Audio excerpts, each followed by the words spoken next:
The first presentation is Hartmut Schneeweiss, and he actually exemplifies a little bit what's happened the last few years. He started as electrical engineer at the company.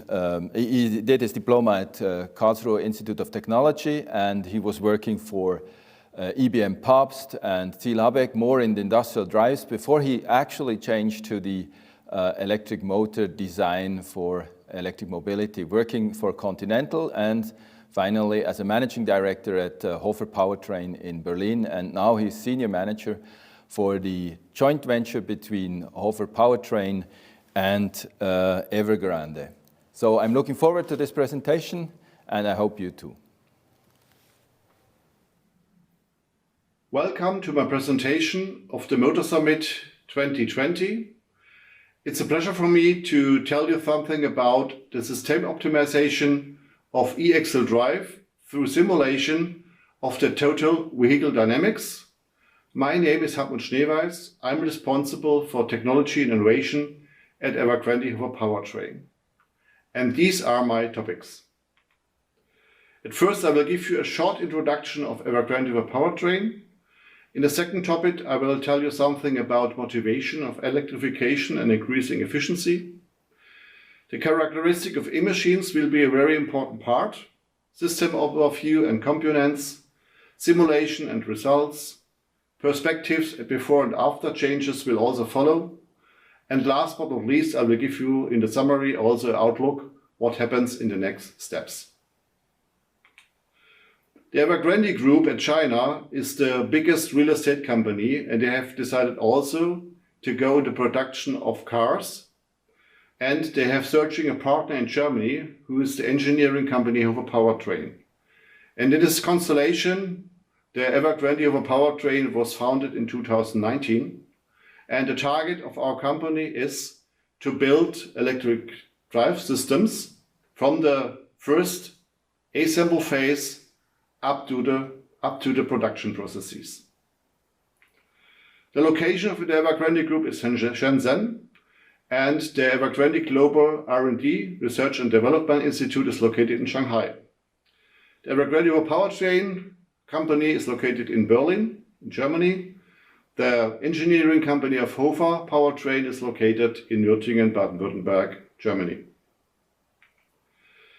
What are the motivation of CO2 fleet reduction? So it's the regulation coming from the European Union, and the target is also to reach 95 grams of every kilometer CO2 for the car fleet. And if you can see in the slide, which is a perspective of 2018, or it was a perspective of 2018, you can see there are many things to do to reach this kind of border in 2021.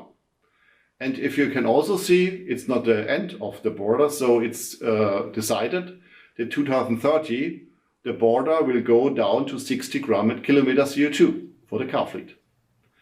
And if we have a look in the next slide, number 6, what happens with the CO2 emission of the cars, you can see all the today existing cars will not reach the 95 grams. So the gasoline car, diesel car, plug-in hybrid will have a big disadvantage or big gap to 95. And also the battery electric vehicle will not reach 95 grams. What's the reason?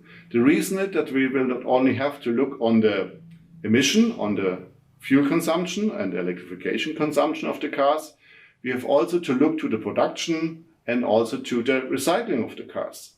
And when we have this complete picture, we can see that we have a gap of the electrification, the gap of the battery electric vehicle of around about 20 grams per kilometer to reach 95.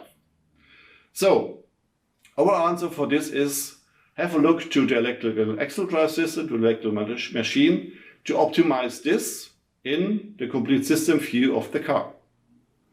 So let me have a first look to the characteristics of the permanent magnet machines and also of induction machines.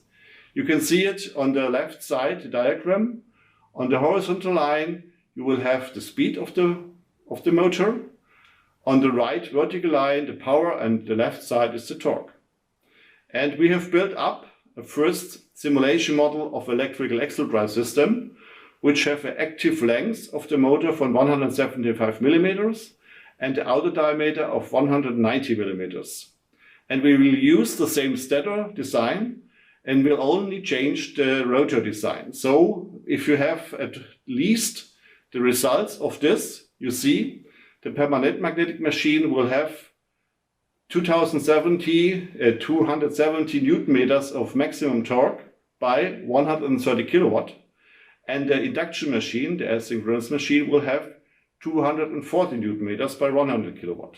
And that will show also in the diagram on the left side, which you can see the characteristic of the torque and of the performance.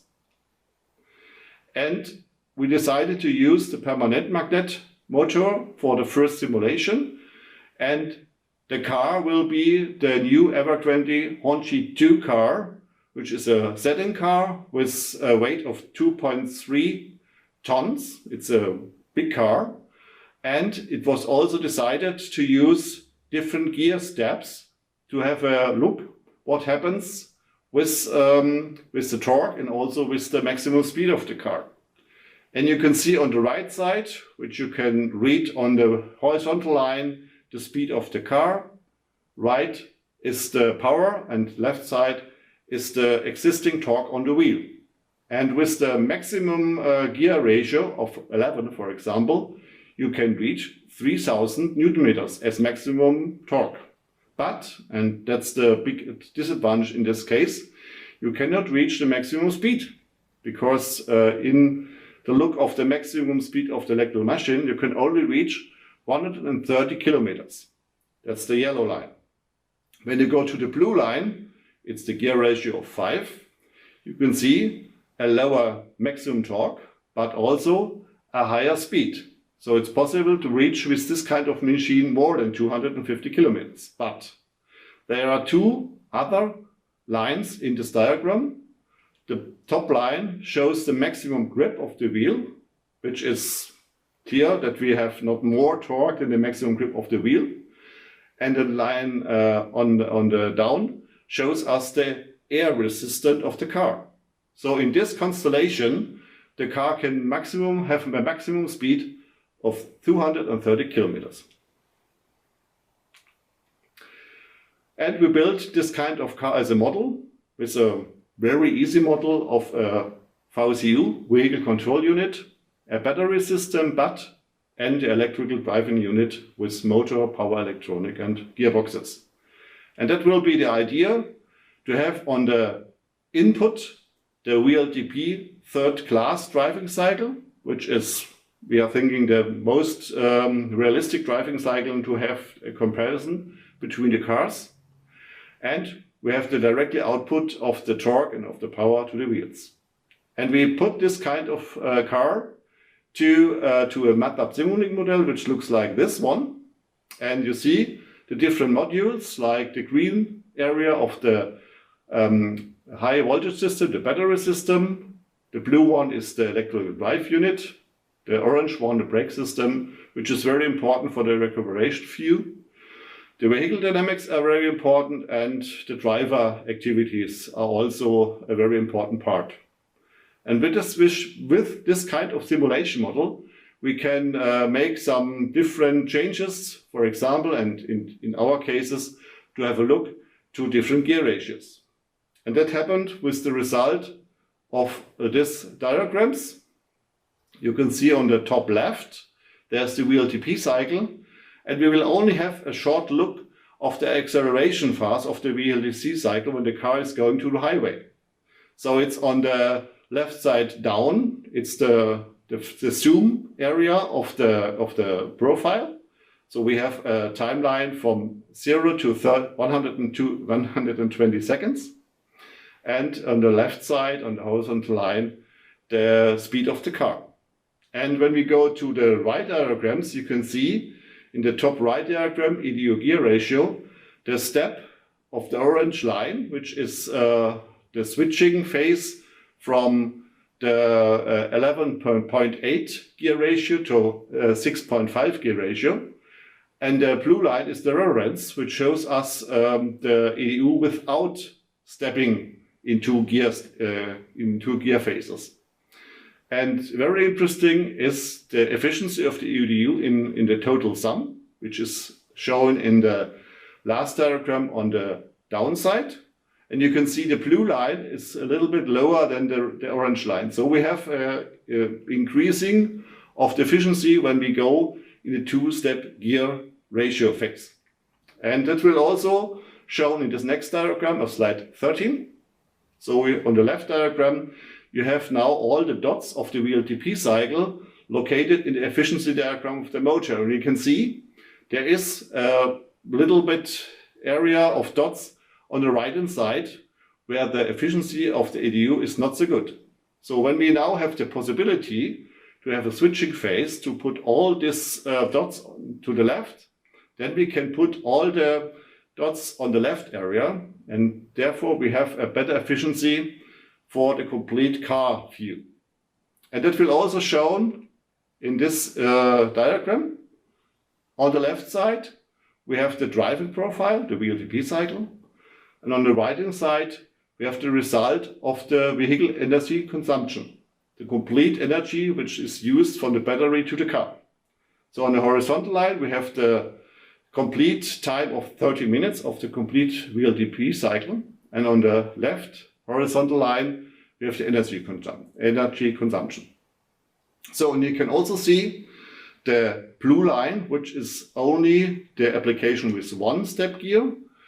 So we have a significant change of the complete energy consumption by the two-step gearboxes. So we have minus 5.5% less energy consumption with a two-step gear application. That's the result. And when we put this result in our view of weight, volume, and cost, we can make a spider diagram, which we have a reference point that is the distance of the car. So for sure, we have an increase of the transmission. It's bigger, it has more weight, it's also more expensive. But we have also a decrease of the complete volume and of the complete cost of the EDU. And what is more important for us, we have also a decrease of the battery capacity. So we save battery cells. We need a less number of battery cells. And that gives us the result that we have the required battery capacity is lower than minus 5.5%. And we have also the potential decrease of the system costs, which is around about 6% low cost. And that's tremendous when you have knowledge about the battery cost, where it's now up to $150 for every kilowatt hour. And then you can reduce it to minus 6%. It's around $200 to $300 save cost for this system of the car. That brings me to the summary and the outlook. So today we know the battery electric vehicle, the fuel cell electric vehicle, and the plug-in hybrid are not CO2 neutral today. Also, we have the disadvantage that the battery electric vehicles are higher price, the charging time is too long, and the range is too low and the weight is too high. So my name is Martin Doppelbauer. The target is to decrease all the issues when we have optimization of the battery system and the electric drive system. And the first optimization, it's only the first loop we have already done, shows an efficiency improvement of up to 6%, which is a very good result for the first loop. And it demonstrates another very interesting fact. So this could be an option for cars. They have more highway parts in their driving cycle than in the normal area. So we save the most energy in the highway driving cycle. In the city and in the normal driving area, we have not a big improvement to do it. But when we drive higher speed on longer distance, it could be a good solution to reduce the battery capacity and also the EDU. So the next step, what is the ongoing process, is the system optimization of the battery and the axle drive. which is now ongoing in our company. And another very important point, we have very fast results for optimization of the component battery and the optimization of the component motor. And that will give us less test activities and save a lot of money. Now, I will end my presentation and I'm open for your questions. Thank you very much for joining my presentation and all the best for you. So thank you very much, Mr. Schneeweiss. Very interesting presentation. Now I hope we can actually switch to direct contact. Welcome. Thanks again for the presentation. It was very interesting. And we have one question from the public listening in. They want to know how you did model the gearbox losses, if you had a fixed efficiency, or if you used efficiency depending on the working point. Or, yeah. A very good point. I think the very important thing is not only to have a look on the efficiency of the electrical drive. So you must also find out what is the complete system view. And so the input, if I said, was the WLTP cycle, which is today the best driving cycle for comparison, all the things. And I think, we will do it in the next loop. So I think I can also give you some more new information in the next months and weeks. And hopefully I can give you also a praxis result in 2 years when I'm back to the Motor Summit 2022. And I think it will be very interesting what happened in the next weeks and months. Oh, we're certainly looking forward to it. I have one question regarding permanent motors, and that's coming out basically from industry. Industry for higher efficiency classes, you're looking at different solutions like permanent magnet assisted, synchronous reluctance drives. And if I look at your presentation now, you're proposing for electric mobility mainly permanent magnet. Is this also a little bit with the relation with a Chinese partner? Or where do you see the trend globally going, to more magnets or less magnets? Is this depending on who's the manufacturer, or is the technology, let's say, the segment of the car deciding? Yeah, I think that's the absolutely right question. It depends also what happens with the prices of magnets, for example. For the rare earth materials, magnets price will be very interesting. So we are open with different machine types. Especially also induction machine could be a very interesting solution for car application. And that will be happened also in this simulation. We are able to put different machine types in the simulator and could have a clear answer what happens with the different machine types. So I think it depends on the prices of the materials, also for the metal, also for the copper side. And it depends from the prices of magnets like rare earth materials, also ferrites. I think we have also heard yesterday the very interesting presentation about a switch reluctance machine. It could also be an application in the future for automotive drive. So I think we are in a good situation to have different motor types and to find out what is the best compromise between efficiency, costs, weight, and volume. Mm. I think it's one of the main differences that in automotive industry you can actually make a customized motor solution, whereas in industry you go for more standardized motors. We have another question from the public, from Mr. P. Ratgen. What could be the efficiency gain with a third gear? And let me add to that a little bit. One of my questions here is, you showed the difference between AC induction machine and permanent magnet machine for same housing and weight for a two-speed gear. But basically the question would be, what is weight volume ratio if you go for single stage, two stage, or now three gears? And what's the impact on speed of the motor?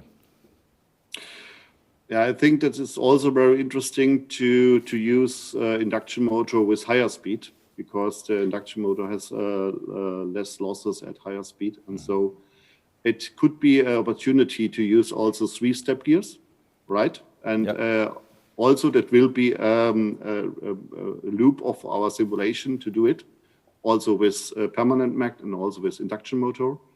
And but if you will not change the efficiency, you must have a look. What can I do in the optimization phase to use 1, 2, 3-step gear, and what can I do to decrease the machine from the power side? So can you use a lower diameter, outer diameter of the stator when you use a 2 or 3-step gear?